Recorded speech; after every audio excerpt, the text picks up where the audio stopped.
Saludos cordiales al doctor y las personas que están viendo este video. El día de hoy vamos a presentar sobre los canales de calcio y los tipos y el rol biológico. Los alumnos que conforman esta exposición son Maredo Guillermo Alessandro, mi persona, Calderón Cuadrado Elizabeth, Acevedo Cam Cristian y Andoni Caro Rivera. Bueno, los canales de calcio son canales iónicos que tienen estructuras moleculares de transmembrana, que son provistas de un poro y situadas en la membrana plasmática de la célula, y esto forma los canales de calcio que permitan el paso del calcio al interior de la célula. Esto provoca la contracción muscular, los cambios de la potenciación de la membrana y la liberación de los neurotransmisores. Junto a ello participan los diferentes procesos que son los procesos intercelulares. También los canales de calcio permiten la entrada de los iones de calcio al citosol, hacen que aumente la concentración intracelular, lo que constituye señal para la activación y funciones celulares, y esto produce una despolarización. Los mecanismos de entrada del calcio: existen vías principales por las que el calcio penetra las células de la membrana plasmática, y estas son tres: los canales de calcio controlados por el voltaje, los canales del calcio controlados por ligandos y los canales de calcio regulados por las reservas de calcio, CRR. Bueno, Bueno, continuando con la exposición, vamos a ver cuáles son los distintos tipos de canales de calcio y cómo funcionan en las células. Dentro de ellos vamos a encontrar 6 tipos de canales de calcio. Vamos a encontrar tipo T, dentro de las cuales han sido encontradas en una gran variedad de células excitables y también no excitables. Su función de estos canales tipo T está relacionada principalmente con la actividad rítmica y la entrada de calcio a potenciales, en este caso negativos. Por otro lado, los canales de tipo L se encuentran, ¿no?, ampliamente distribuidos en todas las células excitables y en la gran mayoría de las células también no excitables, ¿no? Constituyen la principal vía de entrada de iones de calcio en las células de los músculos cardíaco, esquelético y también el liso. En cuanto a los canales de tipo N, se denominan así porque parecen ser específicos del sistema nervioso, ¿no?, y de tejidos relacionados con este. Siguiente, por favor. En cuanto a los canales de tipo P, se describieron por primera vez en las células de Purkinje del cerebelo, ¿no? Respecto a su función, se le ha relacionado con la generación de actividad intrínseca, la modulación de la actividad neuronal y la liberación, en este caso, de neurotransmisores. También vamos a ver canales de tipo Q, en las cuales tienen una cinética de activación más rápida y presentan una elevada sensibilidad, ¿no? Ahora, en cuanto a su función, este tipo de canal juegan un papel predominante en la neurotransmisión glutamatérgica. Y por último, vamos a encontrar los canales de tipo R, ¿no?, las cuales pueden clasificarse de manera general en dos familias, ¿no? Los canales sensibles a DHP y canales insensibles a DHP. Siguiente, por favor.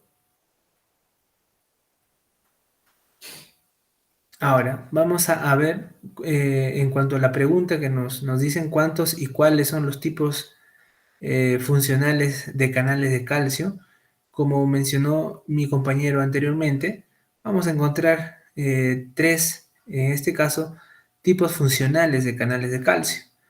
En primer lugar, vamos a ver los canales de calcio controlados por el voltaje, ¿ya?, los canales de calcio controlados por ligandos y los canales de calcio regulados por las reservas de calcio.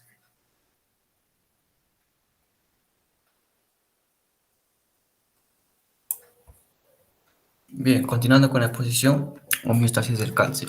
Quiere decir que no debe haber ni mucho calcio ni poco calcio, sino debe estar en un equilibrio. Bien, el calcio es el catión divalente más abundante en el organismo y representa el 2% del peso corporal. El calcio va a estar distribuido en varios compartimientos en los que existen constantes flujos de intercambio sometidos a complejos de mecanismos de regulación. El calcio puede encontrarse en el músculo, en las células, pero el compartimiento más abundante es el compartimento óseo, en el cual se encuentra más del 98% del calcio corporal en los huesos, ¿no? ¿Cuál es la importancia? No, la importancia vamos a ver en dos principales. Uno, que las sales cálcicas proporcionan la integridad estructural del esqueleto y otro, de que el ion calcio posee una función crítica en los procesos bioquímicos. Pásalo, por favor. Bien.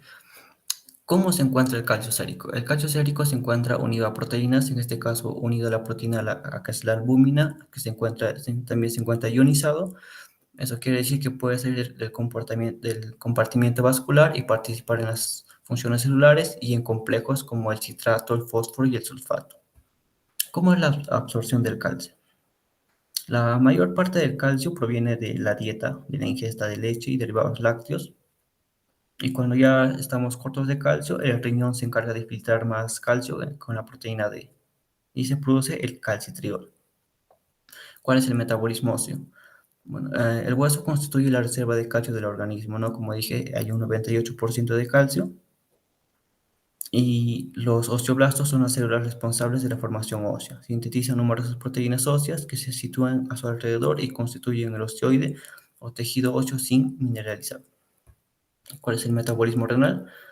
La vía más importante para la eliminación del calcio es la vía renal, por medio de los riñones. El riñón regula la excreción del calcio por tres mecanismos: la filtración glomerular, la reabsorción en el túbulo proximal y la reabsorción en el túbulo distal.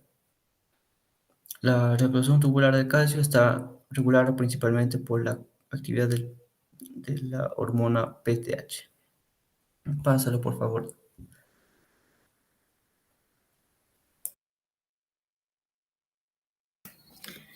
Ahora hablaremos sobre el caso clínico.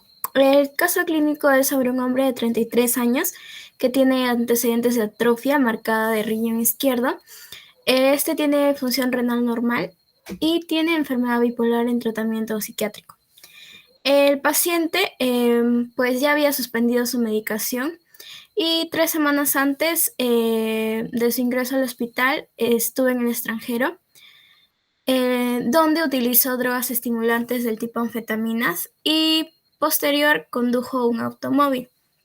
Este lo hizo sin pausas ni ingesta apropiada de líquidos.